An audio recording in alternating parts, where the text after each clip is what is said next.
it, Michael? Yes, I remember it, but not quite as you do, Lydia. As a matter of fact, it was rather an ordinary little ballroom. You're mad. Listen, I saw that ballroom. No, you didn't, Bob. You only dreamed it. You and Lydia both. I was the only one who saw it. It was actually...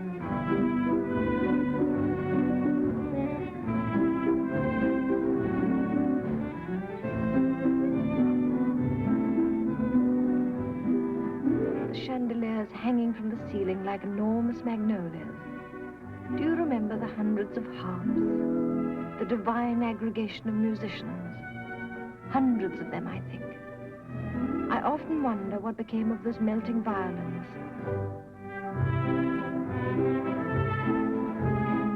And when you, Bob, my Prince Charming, asked me for a waltz, it was like dancing on a cloud. It's all right.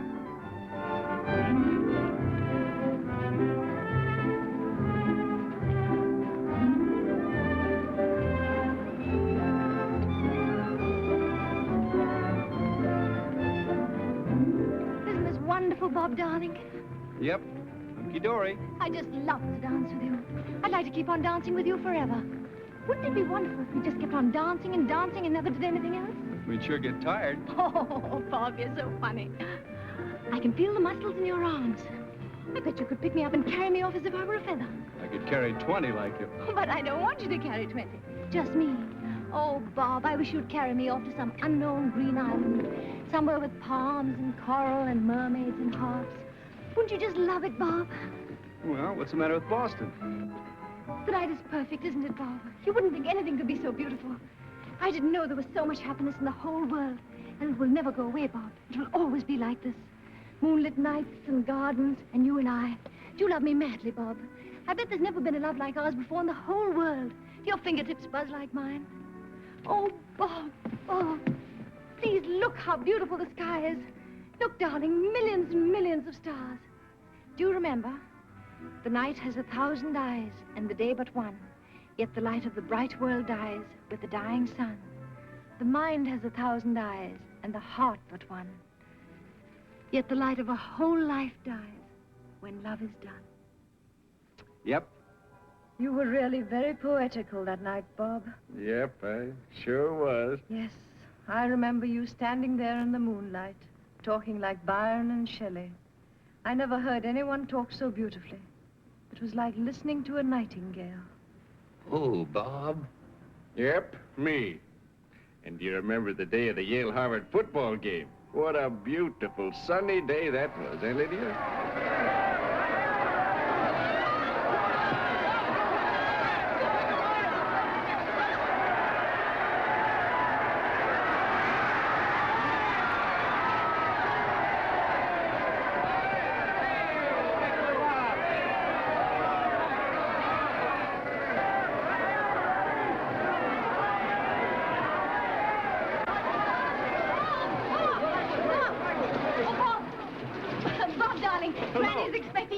You know our whole life's at stake. Do you love me, darling? I know you do. I adore you. Oh, Bob, Bob. Bob, remember, you don't drink and you don't smoke. If Granny offers you a cigarette, be sure and refuse. It's a trap. And don't be late, darling. Granny hates people that are unpunctual. Do you love me? Say you do, darling. Oh, Bob, listen. Remember, she hates McKinley. She wanted Dr. Helley to be president. Yes, she wanted Dr. Helley to be president. She's made up her mind that McKinley's done him out of it. 7 sharp, darling. I must run along now. All right, 7 sharp. Oh, Bob. Bob, remember, you hate McKinley. Oh, you're all soapy, darling, but I love you just the same. 7 sharp. Down with McKinley. What's that? Down with McKinley. I hate him. So do I, scoundrel. Worse. Come in. Sit down. You'll find a cigarette in that box. Cigarette? Yes? Don't smoke. Oh, then perhaps you prefer a drink? Never touch it. Wine is a mocker. Oh, so you don't drink, eh? Hate it. Hate cigarettes, strong drinking McKinley. How's that? A most remarkable young man. Did you see the game today, Mrs. McMillan? No, I did not, but I understand you distinguished yourself. Here's how it happened. Our center made a bad pass. But Jimmy Coates, he's our tackle, fell on the ball so it's our ball on the 40-yard line. Well, Mrs. McMillan, we line up, and I call for an end run by the quarterback. That's me. The center makes a perfect pass, and we go around the right. Behind good defense, we see the right end coming toward me. One of our men takes him out of the play. So I start down the center, behind our right tackle, and guard running high like this. You're drunk. Who, me? How long do you think I'd last on the team, Mrs. McMullen, if the coach ever smelled lager on my breath? Tell me that, will you? There you are, no liquor. Clothes, Mrs. McMullen. Pure clothes. Get out of my house. You're drunk. Get out. That way you get out of this house. You drunk. Get out. That way, you drunken goat. Well, what about Lydia, Miss McMullen? That's what I came to see you about. I love her and want to Don't get married. you dare set foot in this house again. If you so much as cast your eyes on my granddaughter again, I'll break every bone in your body. Now get out of here. Granny, what happened? You go right back to your room, young lady. If you ever mention that villain's name again, I'll poleaxe you. Tomorrow, I'll pack you off to Virginia to your cousin Sally's. Now go back to your room. But, Granny... Oh, hello, Michael. Lydia. I hope I'm not disturbing you. Of course not. What brings you here? Michael, do you believe in equal rights for women, or do you believe that women are slaves, chattels, no more than cows in a pasture? Answer me that. Are women slaves? Of course not. Then you're on my side. What's happened? Oh, Michael. Shameless of me to say this, but I'm in love. And Granny hates him. Hates him? Why? Because he's young and brilliant, and he's going to make a great name for himself. But she doesn't believe it. Oh, Michael. Lydia. But Granny's wrong. He's of good family. Good family. Lydia, I'm a little bit mixed up. Whom are you talking about? Bob. Bob Willard. She's backing me off tomorrow to Virginia to visit my silly cousin Mary. But I'm not a slave. I'm not going to be shipped off in a crate. Oh, I know all scientists are cold-blooded and... What's that, Michael? That's a microscope. But you're different. You're not a scientist, really.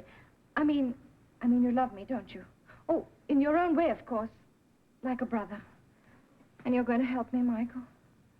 Yes. Oh, thank you, Michael. It's wonderful to have a friend. Oh, Michael, what are you looking at soap suds for? They're not soap suds. They're blood corpuscles. I'm counting leukocytes. It's a diabetic test. Oh, Michael, you know so much, don't you? Mm. That's why I've come to see you. We're going to elope. Oh, you're going to elope? Tonight.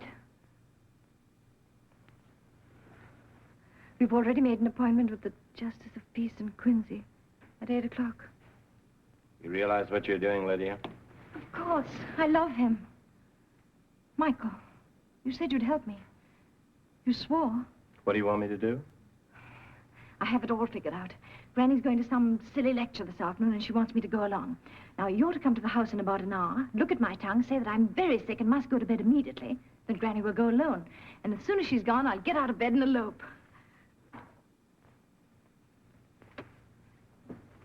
Michael, where are you going? I'm going to tell your grandmother the truth. You despicable snitch! Never mind what I am. You wouldn't dare! I dare do anything to keep you from wrecking your life. Wrecking my life, you hypocrite. I can see through you. You're a nasty toady. You want to stand in with Granny so that you can get ahead. And I thought you were my friend. I am. All right, then, you lackey. Servant's blood, that's what you have. We'll get married anyway, tomorrow, the next day, or sometime. Granny, you and all her butlers can't stop us. I'll tell Bob what you've done, then you better watch out for yourself.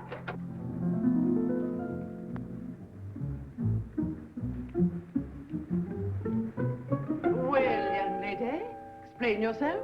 Where have you been? I was just leaving for the lecture alone. I'm sorry, Granny, but I had a dizzy spell and I sat on a bench on the common. Dr. Fitzpatrick to see He's you, never ma'am. been more welcome. Send him in. Where are you going? I don't want to see him. You said you were sick. You stay right here, young lady.